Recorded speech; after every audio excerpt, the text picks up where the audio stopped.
Hi, everybody. I'm Jeremy Young, Director of Partner Strategy here at Blumira, and I've got Chris Ferner with me, an engineer on the MSP team. Hey, Chris. Hey, how's it going? Pretty good, sir. We are going to quickly take you through what you need to know to get started with Blumira from an MSP perspective. What we're looking at right now is how to request an advanced edition MSP NFR account. So we provide free for internal use NFR licensing, not for resale licensing, to our partners. That's really the best way to get started. You can drink your own champagne. You can adopt it internally. It is good. The NFR is good for a year. And some point during that time, we expect you to start selling it to customers. If at some point you don't or decide not to, then we can part ways, no hard feelings, but it gives you plenty of time to understand, is this the right solution for me? So you're going to fill out this form. We're going to provision you an account in the product, which will also come with an MSP portal. And we will then follow up with instructions via email, and we'll kind of show you what that looks like, what your experience is. So before we get there, Chris, if you want to hop over to the slides, and I just want to explain a couple things. We have multiple editions. The editions that you're going to be worried about, the experience that you're going to have, is you're going to start in our advanced edition. And that is where your internal use is. You get the whole kit and caboodle of the product. You get to view and play with everything.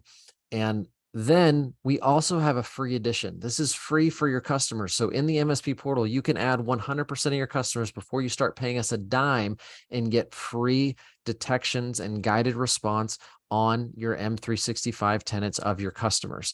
So that creates a really good lever so that you can upgrade them into the advanced edition by saying, hey, look, we had no coverage before. We have okay coverage now, but this is what we use internally, and we need you to use that too. And here's the date that you're going to start using that. So that's the motion. That's the product-led growth approach that we're extending to our partners. So you too can have a good sales motion with your customers by starting out by giving them something for free that is of real value, which is protecting where most of their data lives, which is in Microsoft 365. So Chris, let's go ahead and pop over into the product.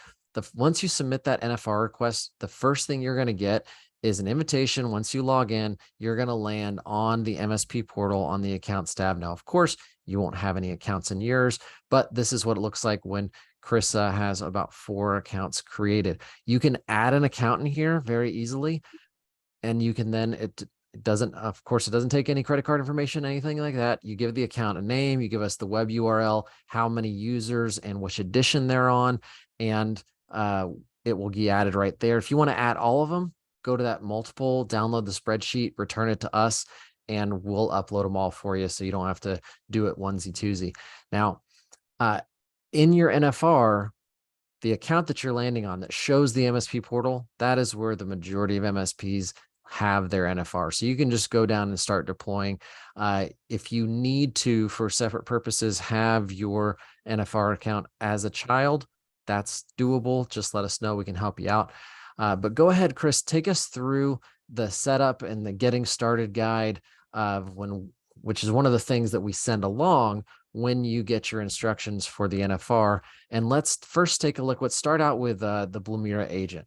And so the Blumira agent is our Windows agent that goes on to any Windows device with a supported operating system, which is just a valid current Windows operating system, and is the easiest way to get Windows logs, which of course the first things you're going to be wanting to deal with: Windows logs, M365 logs, firewall logs. So Chris, show us how we get started on those 3 things, and we'll go from there. Sure. Great. Thank you. Yeah. So, like Jeremy said, one of the first things you're going to want to do is, get logs going from some of your devices. One of the really easy ways to get going is to get some Windows logs flowing. So, when you go into your portal, go into your NFR, you're going to go under Blumira agent, and you're going to create an install key. This install key is basically just a way to link the installed agents back to your account. This is going to create basically a license key for you, and is going to be used in the command for your agents. So in this case, we're going to create an install key of 1. Usually you want to create 1 install key, have all your devices on 1 key. You don't need to have a key per device, but I'm going to create 1 to show you what it's like. You hit save changes, and then you're going to get an install key in here. And it's super easy to install an agent. You can either copy and paste this whole command and just hop into your server here and just run it. I'm just going to drop it in PowerShell and run it, and it's going to install in 30 seconds and you'll see it in your portal. If you are an MSP, which you probably are since you're watching this video, you're going to, well, my paste didn't work here, so you get the idea. If you're an MSP, you're going to grab the first half of this, you're going to create a script out of this, and you're going to use the second half of this command, and you're going to use that for the variable, and you're going to script that out in your RMM to automatically install agent on all of your customers or maybe your internal machines. Once you get that agent installed, you'll see agents and devices, and you're going to see the ability to isolate devices. You're going to see the ability to view logs to those devices. Really easy portal to have access to your Blumira agents. And for those of you who are brand new to Blumira, this is pretty normal. For those of you who have taken a look at us before, this is pretty new, which means you don't have to have visibility behind the sensor to get Windows logs anymore.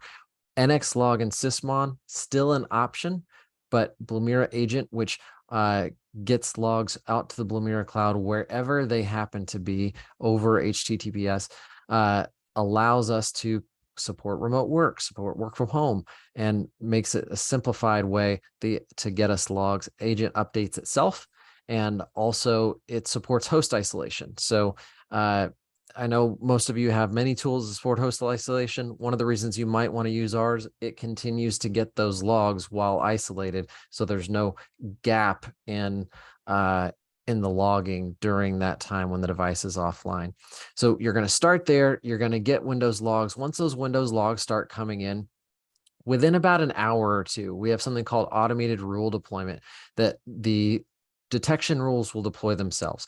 So if you start grabbing Windows logs and then immediately do a test of some naughty behavior, it's not going to do anything. There is a little gap in time, sometimes as quick as half an hour, sometimes it's a couple hours, where we get the logs, our automated rule deployment sees them and then applies the detections to them.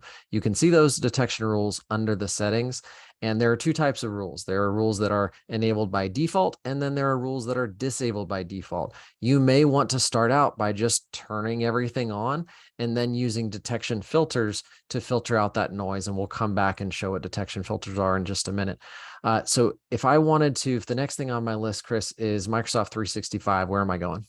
Yeah, so another really easy one to do. 365 is an API connector that's supported by cloud connectors. So that's just an API between us and 365. So all you're going to do is you're going to go here to settings, cloud connectors, and click on add cloud connector. So you're going to say add 365, and we really only need 3 pieces of data out of 365.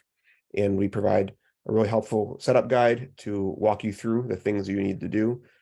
It takes about 5 minutes to go through one of these, especially once you've done it a couple of times. So you're going to grab 3 pieces of information out of 365. You're going to bring it over into Blumira. You're going to hit connect. Within 10 minutes or so, the logs are going to start flowing. And then again, same thing with rule deployment. Within an hour or two, we're going to fire off all the 365 logs that are rules that we have for Blumira and automatically load them into your account. So not Some a lot quick of work there. frequently asked questions about Microsoft 365. Read the documentation. We need the client secret value. That is one that gets copied and pasted wrong quite often, because there's Secret a number ID. of things, and yeah, there's a secret ID that we actually don't. We need the secret ID value. So that's something you often gets tripped up on. Sometimes it takes a while for 365 to start sending logs. It's going to be okay. Just give it a little while. It's like it's named 365 because that's how many minutes it takes to start sending logs out of it. I think there is no prerequisite. You don't need P1, you don't need E3, E5. The only prerequisite there is just that auditing is enabled, which that's the only way logs can get out of the environment. So of course that has to be there, but for the majority of your clients' tenants, that's fine. It's going to be easy it's already going to be turned on. This just gets information out of M365. We have additional connectors to get things from Microsoft Defender, to get things from Intune, and there's good documentation on what that looks like. Speaking of documentation, Chris, will you open up another tab and just go to blumira.com/docs, and we can take a quick look at what all the document integrations are. So part of working with Blumira is that we do a lot of the security work for you. We write the integrations, we write the parsers, we tune and groom and deploy all the detections. And that means you're going to need to subscribe to be, it's going to be limited to the document integrations that we already have. Don't see something on here you want, you can send a email over to support@blumira.com and suggest a feature request. But these are these tiles you'll see here are how you get that information out to Blumira. There's three main ways. We've already looked at two of them. Blumira agent, it's going to get all your Windows logs. The cloud connectors, APIs, those are what's going to get a lot of the information from some of the other cloud services. The third is the Blumira sensor. The Blumira sensor is a virtual machine. Usually it can go on bare metal if you like.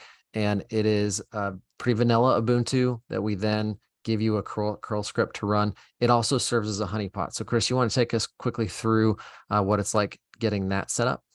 Sure. Yeah, no problem. So yeah, so a sensor, pretty easy to set up. Step one is of course going to be deploy your VM. So you're going to deploy that Ubuntu 22 VM somewhere in your environment. Give it a little bit of resources, 2 to 4 vCPUs, 4 gigs of RAM, 100 gigs of disk space is enough to get you started.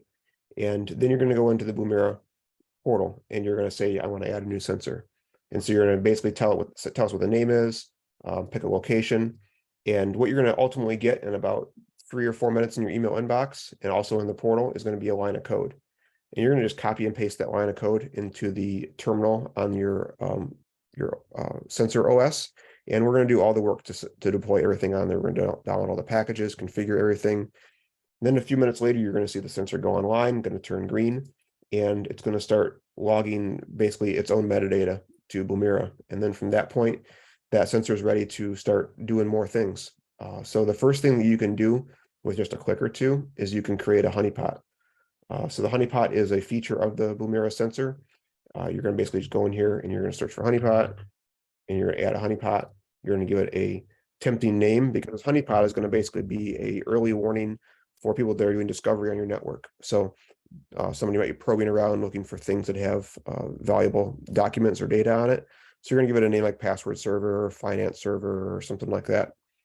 When you And route to it, as we're going to show in a second, it looks like a disk station login. So a lot of people will say Synology NAS or something like that as a name. yep, yeah. So you're going to give it a name, and once the honeypot spins up in a few seconds, it's going to look like this, and it's going to look like a Synology. It's going to act like an FTP server, and when you try and log into it, when you try and FTP to it, when you try and port scan it, it's going to basically just say, invalid login. But what it's actually doing in the background is recording all that stuff and sending that back to us. So it's kind of your first feature that you can add to the sensor. Same caveat here. If you do that immediately, nothing's going to happen because the rules haven't deployed yet. But after automated rule deployment catches up, those rules have been deployed. You're going to be able to trigger those findings immediately. It's a great way to demo Blumira to your clients.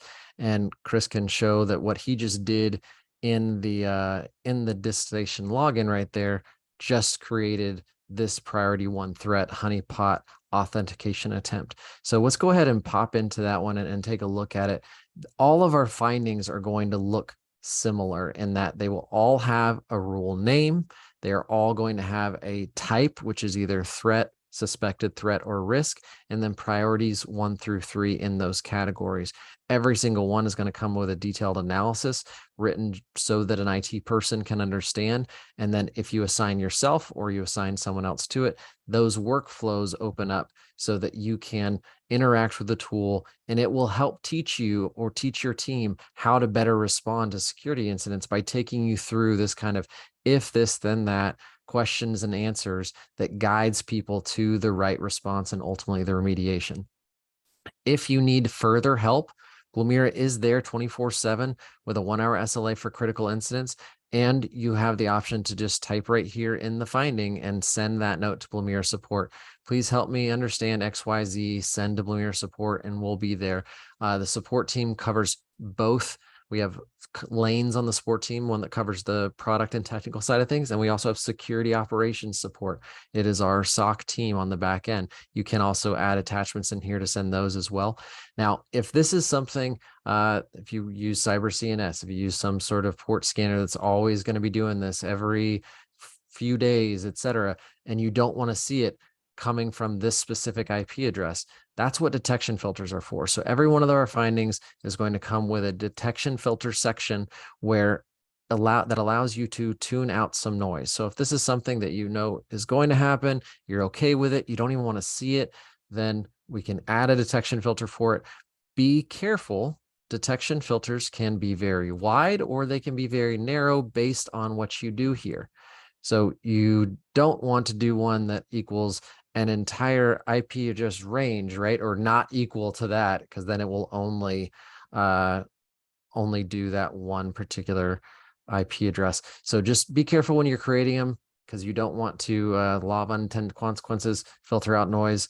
You want to filter out noise. You don't want to filter out real things. Down below, there's details. And one of the ways that we stay less noisy than most is that we match and stack evidence. So instead of Chris logged in twice, instead of showing two different findings, which we call findings, they're alerts, findings, same thing.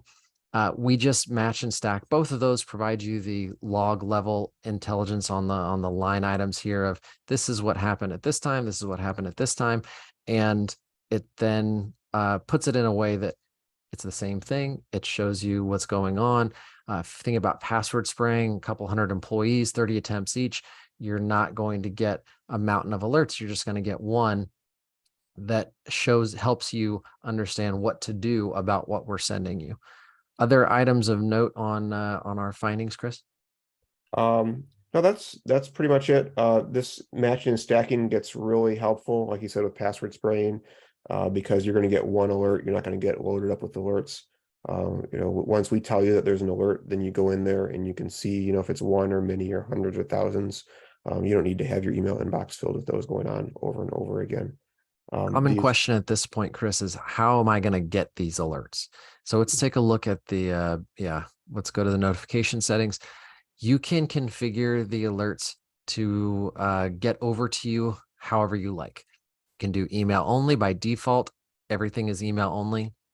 You can come in here, you can add a phone number, you can add or update your email, and you can say, I want to be texted for priority 1 threats, etc. And that will text you no matter what time of the day or night.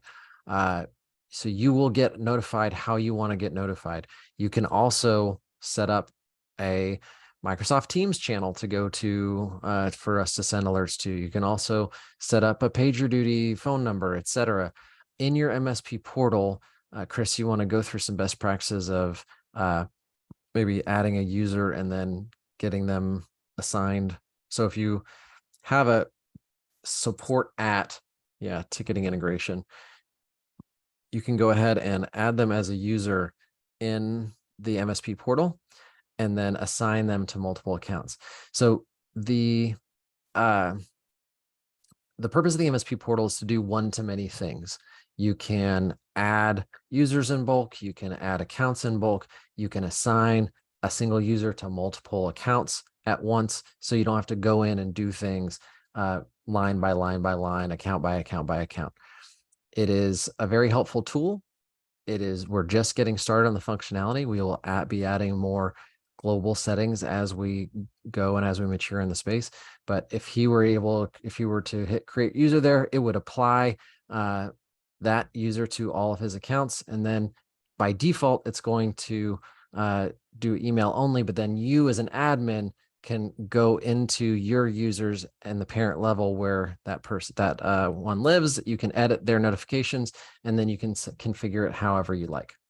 So that's the high and low of how we get things over. If you are a ConnectWise Manage user, for example, every single one of our findings ends with at the company name. So it takes about 2 minutes to set up a parser and ConnectWise Manage to get those routed to the right service board.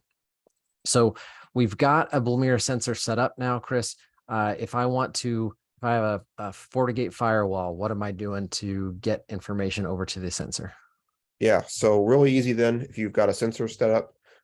The sensor is, in addition to, of course, being the honeypot, its main function there is a syslog listener. So say you've got a FortiGate firewall that you want to get deployed, you can go right to our documentation and go to our firewalls, and you can say, all right, I want to deploy FortiGate. And we're going to give you basically the steps on how to do it. So in this case, the easiest way is to do it is via the UI, but you can do it via the CLI as CLI as well. well. Yeah, but you're going to basically is just set up the syslog function on your firewall to send the logs to the IP address of that sensor. No other configuration really needed there. For some firewalls, we'll even give you basically a picture to say, what it should look like. Basically, just set it up the way we show you. As you can see, it's 5 steps, and most of it's just clicking to find the right place.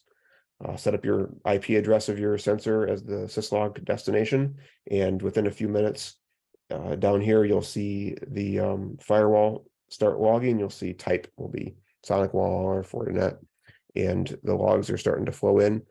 They're getting retained, they're getting parsed, they're getting checked against our detection rules. So, and then of course, then the detection rules are going to get deployed if you're deploying a new firewall. The rules will deploy within an hour or two, and it's up and running. And if you have, for example, a Fortinet, we do have dynamic block listing as well, where you can create some block, or if yours will be blank at first, you hit configure, you go through, fill in some of those prompts, and then these URLs will get created where you can copy and paste those into the dynamic block list setting in your firewall, which will then reach out and get this updated URL pretty frequently. And then you get to use the benefit of all of our threat intel feeds. And through the workflows, you can also add IPs to your block list. And there's IP block list and domain block list as well. So this is an easy way to block unwanted traffic and use our services so that when good IPs become bad, or when bad IPs become good, they are automatically updated and you don't have to create that manually, which I know a lot of you guys do. Frequently asked questions about the sensor, Chris? Yeah, in the MSP realm, questions about if I can run one sensor for multiple customers. No, the way the sensor works, the way that syslog listening works, every customer needs to have a sensor if they want to use the functionality of the sensor for things like firewall forwarding. If the customer doesn't have hardware for a sensor or a server, what can I do about that? You can definitely pick up some sort of small micro PC, use it as a micro server to get the sensor going in their environment. You can host the sensor in a cloud environment, but that's not always effective in terms of cost or the technical requirements. But you can run the sensor in other places. If a customer has a number of sites, or maybe they have an SD-WAN or a mesh VPN, or site-to-site VPN, you could run one sensor at that head office and ship all the logs there, assuming that the bandwidth is sufficient. Most bandwidth now is. So you can centralize that sensor if you want to. Okay, so now we have logs going to the sensor from multiple different locations, and I want to investigate something. In Blumira, you're going to go to Report Builder, and you can use the drop-down box under data sources, and you can pick individual data sources. But most likely, we already have a report that shows you what you're looking for. So if you go to that little menu and search through the saved reports and pick one of your favorites, Chris, and it will update the time frame to what you want to look at. It will give you exactly what we're showing, a report of everything you just asked for. You can then hit show advanced and you can edit from there. And you can also, in the table, you can left click and you can add things to filters or remove from results. And then once you have edited that, you can then save that report if you want to save that version of it. And once you have a saved report, it saves to that load saved report place, and then you can use it in schedule reports. So if you want to cancel out of here and then show that in schedule reports, you can add one of those, give it a name, select the report that you want to see and the time frame that you want to see it on, and we can get that sent over to you as frequently as you would like, be either CSV or JSON format. And that's a really great way to review things that you probably don't want to see as an alert, but maybe on a monthly basis, you want to look at all of the admins that were created in Active Directory, for example, or something like that. So it's also available. The scheduled format is very nice to have. It's also nice to just be able to go in there, see all your data.